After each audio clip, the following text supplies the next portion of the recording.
Good evening and welcome to Daily Red Devil for all of your latest Manchester United transfer news and talk. And as always, we're back with another massive show to bring you all this evening. But before we jump into that, please do smash a like on the video. Please do subscribe if this is your first time watching the show, and let's get straight on into it. So on the show this evening, we're going to be talking about some injury news surrounding Manchester United with a key player going out injured, although there is some positive news as well with some players coming back from injury. So we will give you a full overview of who's going to be available for the game against Sheffield United at 8 o'clock UK time on Saturday night.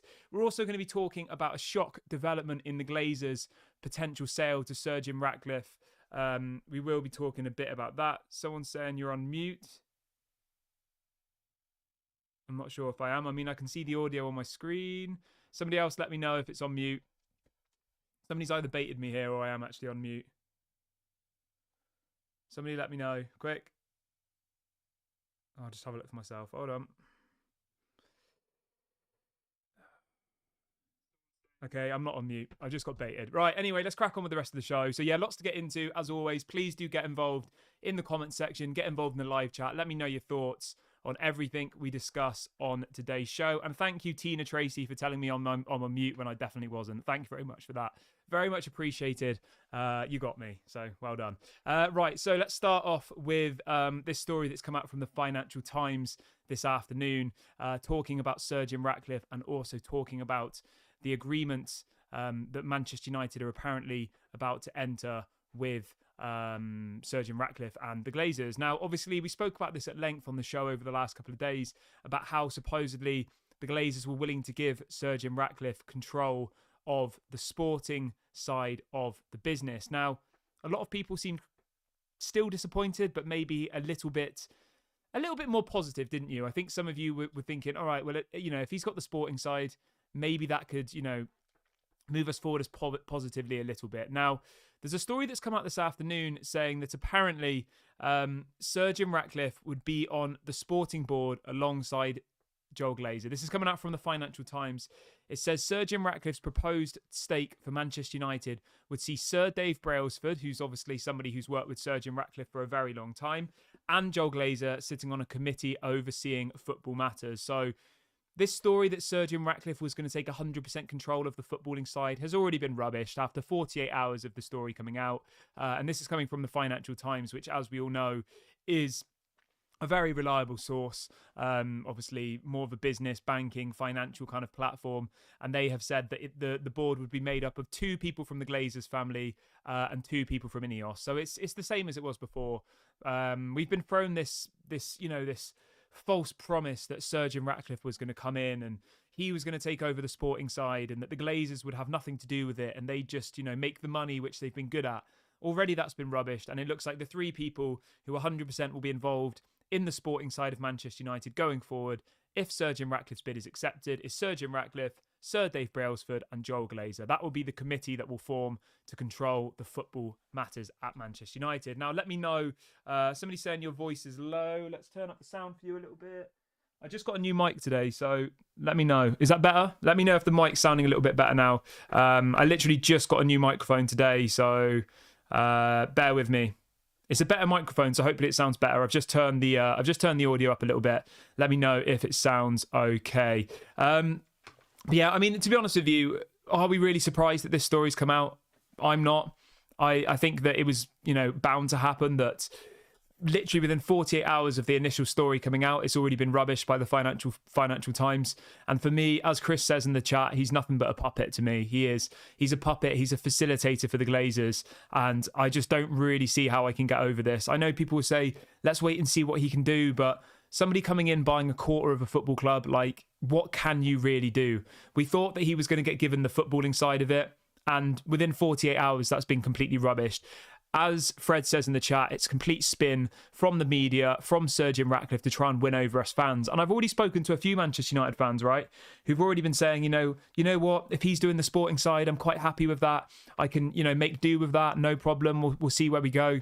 But they've already been lied to. Now, where have these stories come out from? everybody was saying that he was going to take over the sporting side. Everybody. And already a much more trustworthy source in the Financial Times has come out saying, breaking news, Sir Jim Ratcliffe's proposed stake of Manchester United would see Dave Brailsford, Joel Glazer and Sir Jim Ratcliffe controlling the sporting side. So it's already been confirmed. And then it says the Manchester United commercial operations would remain under the Glazers' control, although Sir Jim Ratcliffe, as a large shareholder and board director, would command some influence. I mean, the commercial side of it, I don't really care as much. I think we've done pretty well on the commercial side. We've got the biggest shirt sponsorship deal in world football. We've just signed the biggest kit manufacturing deal in world football. So I don't think there's ever really been any question about our commercial side. We make money. We always have made money. And you know what? I think anybody could do what the Glazers have done on a commercial perspective.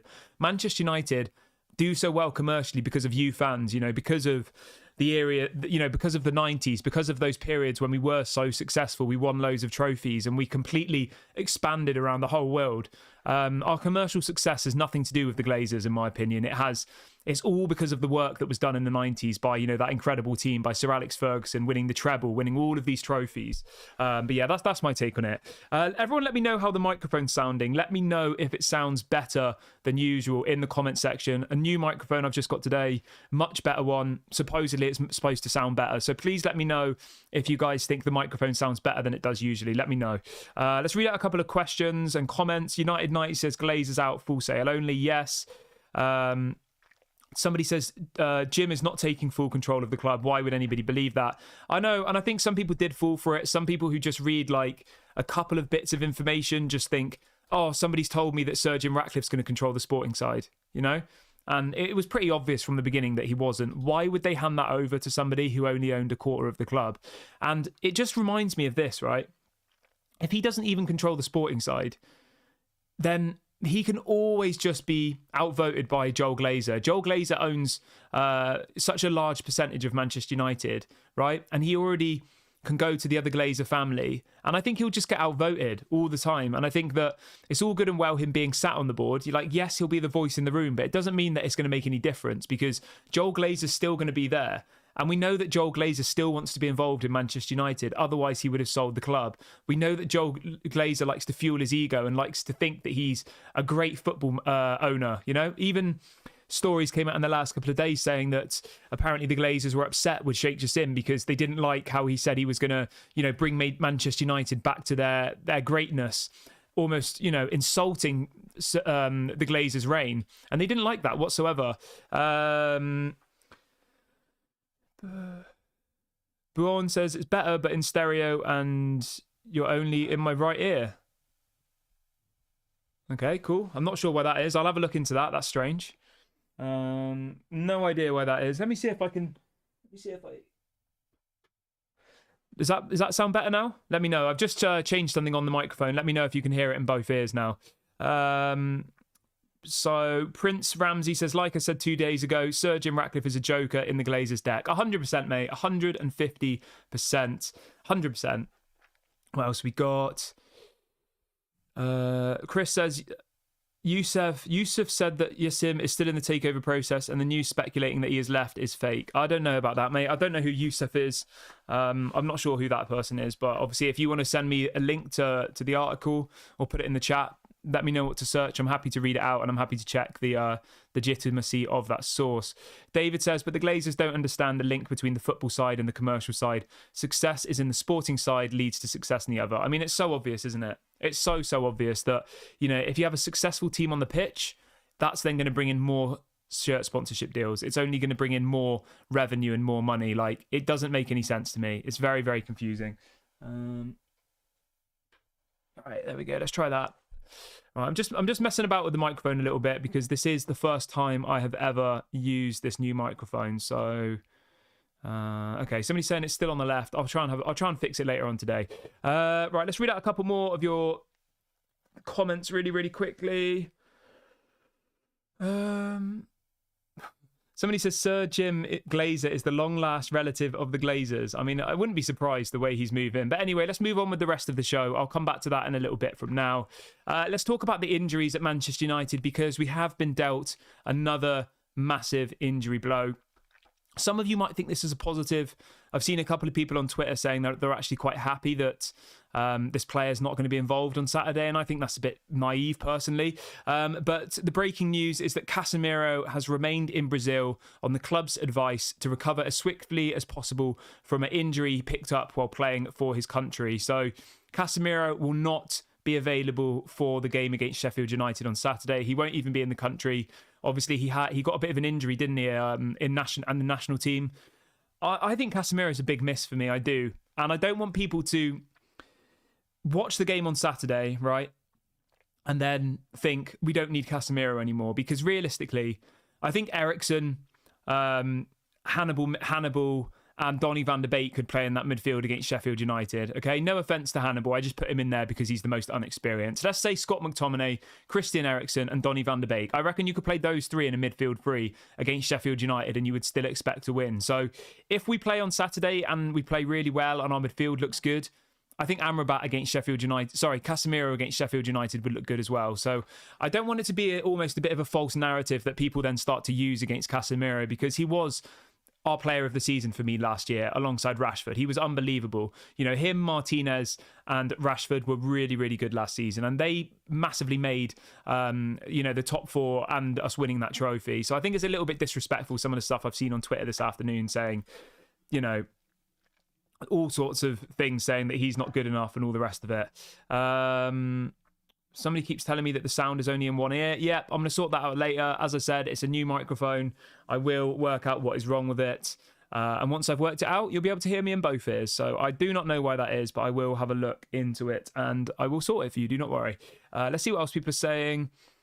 Gloomer says, Kieran, let's hope we start playing football from Saturday onwards. Yes, it needs to be a big, big win. It really, really does. Noah says, what do you think is the reason for all of these injuries?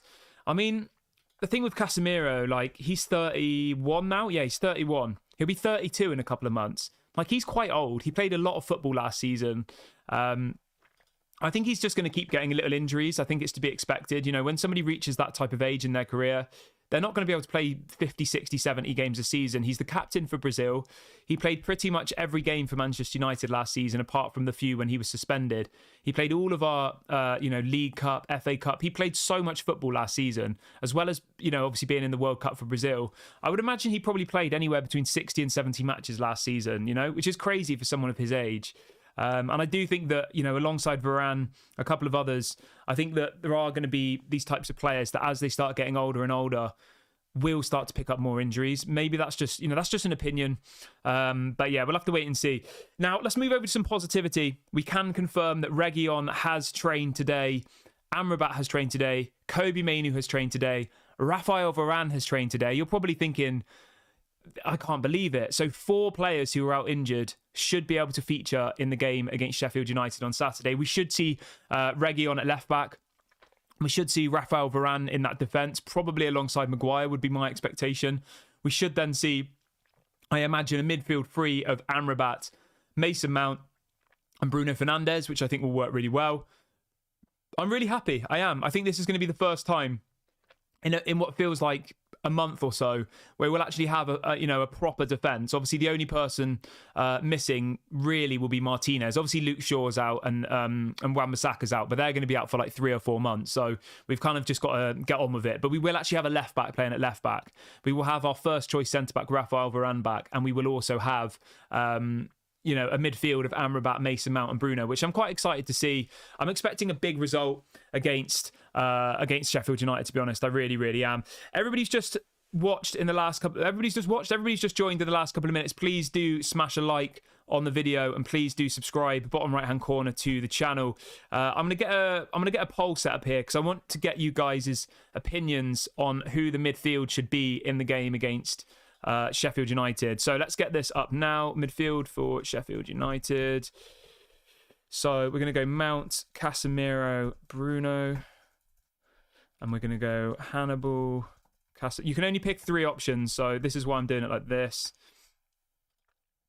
Let's go McTominay. Why have I done Casemiro? I just said he's not even going to play. My brain's clearly not working. Everyone make sure to smash a like and subscribe, bottom right hand corner. I'm just setting up a poll for you to get involved with now. Okay. All right. Let's try that. Hannibal, Bruno, Mount. Okay, cool. So you got 4 options there to pick from. 4 options. And I want you to let me know what your preferred midfield will be for the game against Sheffield United. Obviously, as I've said, Casemiro will be unavailable, so that's why he's not been included in that list. My preferred pick is going to be Mason Mount, Mason Mount, Amrabat, and Bruno Fernandes. I think that's the most solid, but let's see what other people are saying. Obviously, McTominay's had a really, really good run of form recently. Maybe he deserves to play. I wouldn't ever play McTominay in a CDM position ever again. I think he's completely wasted there. I think him as a second striker or like a false 9, I would be open to seeing that now and again. And also, just a quick one, Johnny Evans is available as well. So Johnny Evans, Varane, Kobe Mainoo, Reguilon, all returned to training. So that's really, really positive. Yeah, and I'm excited to actually see a proper team line up in that game against Sheffield United, because I'm sick of seeing Amrabat a left back. I think he did a good job there, but he's not a left back, and I think he was a bit wasted there, wasn't he? To be honest with you. So yeah, Reguilon at left back, really excited about that. Right, let's move over to Jadon Sancho really, really quickly. So there's a story coming out from Rob Dawson in ESPN this afternoon saying that Dortmund are now ready to offer Jadon Sancho a loan move in January. It'll be a short-term loan until the end of the season, although Dortmund would still need to pay part of Sancho's 350 grand per week wages. So that's where it looks like Jadon Sancho is going to go. Looks like it'll be a loan with an obligation to buy at the end of it. The fees that's being reported is somewhere around £30 million. Whether or not that will happen, we'll have to wait and see. Simon says, hi, I've been staying off streams due to the takeover insanity. It's pickled my brain. I hear you, mate. It is. It's absolutely mad. Billy Marsh is back in the chat saying, I told you no oil money. Ha ha, Glazers in. Good to see you again, Billy. It's been a long, long time. I hope you're doing well, my friend. Let's have a look what else we've got. Right, I'll come back to the chat in a minute. Let's crack on with all the other bits and pieces we have for the show. So Mike Keegan, who's been speaking, who is really, really good around the takeover, and he's been saying that he ultimately doesn't, from his information, that it's not expected that Sir Jim Ratcliffe will even be in power by January, which is absolutely mad, isn't it? I don't see how. He says Sir Jim Ratcliffe's deal to take a 25% stake in Manchester United may now not be completed in time for the January transfer window. I mean, how far away are we from the January transfer window? I guess it's not that far, but let's have a look. I mean, it's still like, what, 10 weeks, 15 weeks until January the 1st? It's definitely a disgrace if he's not in, or anybody's in 1, 2, 3, 4, 5, 6, 7, 8. Yeah, it's like 10 weeks until January the 1st. And there's already stories coming out saying that they don't think that he'll be in power by January. I mean, that would be very convenient, wouldn't it? It would mean that we wouldn't have to spend any money. Yeah, bit strange, but hopefully something happens quicker than that. Chris says, can Dortmund afford Sancho's wages? I would imagine that Manchester United would probably have to cover about half of the wages. Somebody says Mason Mount and Bruno Fernandes in midfield don't work. You know what, right? I'm going to contradict myself here. I actually agree. I don't think Mason Mount and Bruno Fernandes work in midfield together, but against Sheffield United, who've got 1 point out of 8 matches, I think that's the kind of game. I said this earlier on in the season. I think when you're playing lesser teams like Sheffield United away from home, where you should be going and winning 3 or 4-0, like you could play Mason Mount and Bruno in the same midfield. But when you're playing a game at home against like a Brighton, a Liverpool, an Arsenal, a Tottenham, like any of those better sides, I definitely would not play Mason Mount and Bruno in that same side personally. We saw that in the first couple of games of the season, and we looked like we got completely overrun. So I do actually agree with you somewhat, but I think for this particular game, I think we could get away with having a midfield free of Mason Mount, Amrabat, and Bruno, and that was what I would do if I was him. Ruben says, I think Jim is winning because Glazers still want to own United. Yes, I agree. Chris says, no, it's not mad. 4 of the 6 don't want Sir Jim. They want out of United, and those name out of it. Okay. Bjorn says, what are your thoughts about the San Marino players deliberately trying to injure Højlund? It doesn't sound very professional, does it? Yeah, I don't really understand that. I mean, is it a jealousy thing? I know the San Marino player came out after the game and said, like, pretty much stop crying to him, stop complaining. You know, because most of the San Marino players have normal jobs. They have normal jobs like me or you, and then they play against Rasmus Højlund, who's 19, 20 years of age on £100,000 a week. They play against them every couple of months, don't they?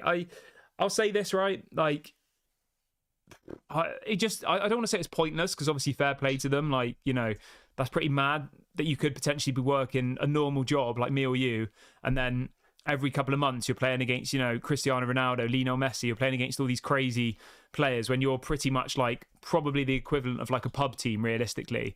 I don't really get it. I mean, have San Marino ever won a football match before? I know they get beaten, like, I mean, their highest value player, right? Market value, I'm just looking on Transfer Market.